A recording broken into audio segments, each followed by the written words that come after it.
தென்னிந்திய சினிமாவை ஒரு பெயர் மின்னல் வேகத்தில் தாக்கியது. அந்த பெயர்தான் சில்க் ஸ்மிதா.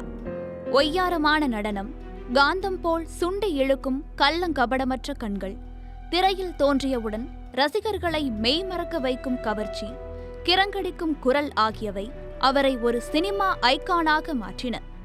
சில்க் ஸ்மிதாவின் பெயர் ஒரு படத்தில் இடம்பெற்றாலே அது வெற்றி பெறுவது உறுதி என்ற நம்பிக்கை தயாரிப்பாளர்களிடையே இருந்தது. தமிழ், தெலுங்கு, மலையாளம், கன்னடம், ஹிந்தி என 450க்கும் மேற்பட்ட திரைப்படங்களில் நடித்து ஒரு ஆண்டில் 44 படங்களில் நடித்து சாதனை படைத்தவர் சில்க் ஸ்மிதா. பிரபல நடிகர்களும் இயக்குநர்களும் சில்க் ஸ்மிதாவை தங்கள் படங்களில் நடிக்க வைக்க ஆர்வம் காட்டினர். தமிழ் சினிமாவின் முன்னணி நட்சத்திரங்களான ரஜினிகாந்த், கமல்ஹாசன், விஜயகாந்த், மோகன், சத்யராஜ், கார்த்திக் போன்றவர்களுடன் நடித்த சில்க் ஸ்மிதா தனது நடன காட்சிகளால் படங்களுக்கு உயிரூட்டினார். பல ஆண்டுகளாக பெட்டிகளில் பூட்டி வைக்கப்பட்டிருந்த படங்கள் சில்க் ஸ்மிதாவின் ஒரு பாடல் காட்சியை சேர்த்தவுடன் படு ஜோராக விற்பனையாகின என புகழ் மாலை சூடும் அளவுக்கு திரைத்துறையின் சந்தை மதிப்பையும் அவர் உயர்த்தினார். சில்க் ஸ்மிதாவின் ஒரேயொரு ஐட்டம் சாங் படத்தின் வெற்றியை உறுதி செய்துவிடும் என்று நம்பும் அளவுக்கு அவரது மவுஸ் உச்சத்தில் இருந்தது. இயக்குநர்களும் தயாரிப்பாளர்களும் அவரை ஒரு கவர்ச்சி அரசியாக மட்டும் பார்க்காமல் படத்தின் வணிக வெற்றிக்கு முக்கியமான ஓர் அங்கமாகவும் பார்த்தனர். சில்க் ஸ்மிதாவின் டான்ஸ் தியேட்டர்களில் ரசிகர்களை உற்சாகத்தில் ஆழ்த்தி அந்த படத்தை சூப்பர் டூப்பர் ஹிட் ஆக்கியது.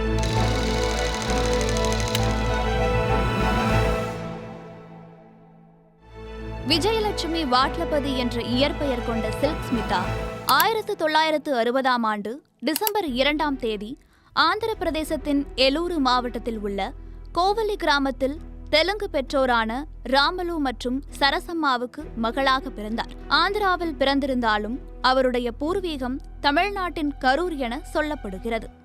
அவரது குடும்பம் கடுமையான பொருளாதார நெருக்கடியில் இருந்ததால் விஜயலட்சுமி 4ஆம் வகுப்புக்கு மேல் படிப்பை தொடர முடியவில்லை. இளம் வயதிலேயே அவருக்கு திருமணம் செய்து வைக்கப்பட்டது.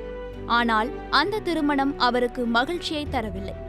14 வயதில் கணவர் மற்றும் மாமியார் வீட்டாரின் துன்புறுத்தலால் அந்த வாழ்க்கையிலிருந்து வெளியேறி தனது அத்தையுடன் சென்னையில் குடியேறினார்.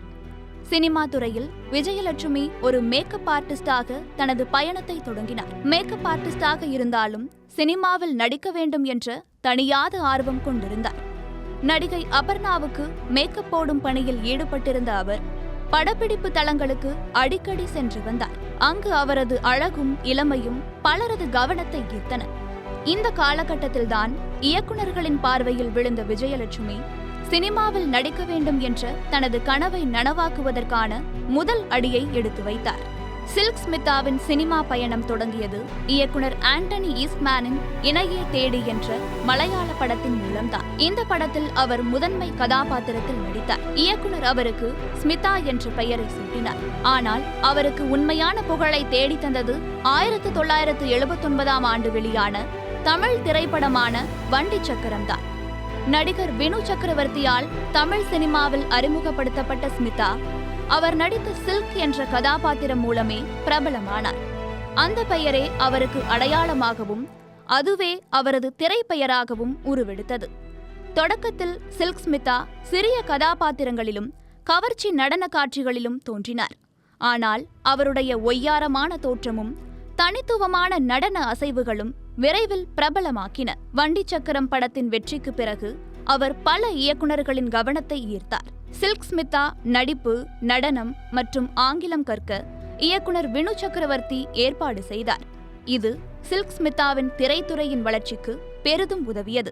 சில்க் ஸ்மிதாவை உச்சத்திற்கு கொண்டு சென்ற படங்களில் 1982ஆம் ஆண்டு வெளிவந்த 3 முகம் முக்கியமான திரைப்படமாகும். இதில் ரஜினிகாந்துடன் இணைந்து அவர் நடித்த நடன காட்சிகள் ரசிகர்களை சுண்டி இழுத்தன. இந்த படம் அவரை தென்னிந்திய சினிமாவின் கவர்ச்சி அரசியாக உறுதிப்படுத்தியது. அதே ஆண்டில் வெளியான 3ஆம் பிறை திரைப்படம் அவரின் வெற்றி பாதையில் இன்னொரு மைல்கல்லாகும். கவர்ச்சி நடனத்துக்கு பெயர் பெற்ற சில்க் ஸ்மிதா கமல்ஹாசன் மற்றும் ஸ்ரீதேவியுடன் இணைந்து நடித்து தன்னுடைய நடிப்பு திறனையும் 3ஆம் பிறை படத்தில் வெளிப்படுத்தினார்.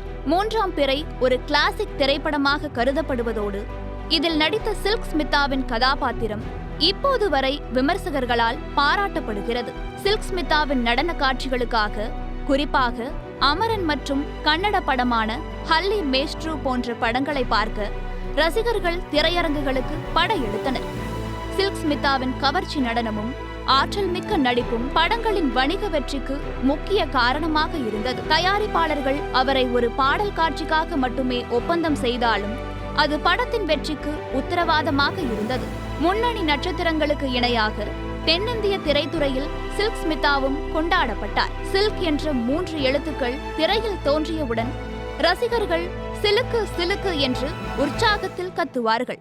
இதற்கு 1995ஆம் ஆண்டு வெளியான ஸ்படிகம் மலையாள படத்தில் மோகன்லாலுடன் தோன்றிய காட்சியில் தியேட்டரில் ரசிகர்கள் காட்டிய உற்சாகமே சாட்சி.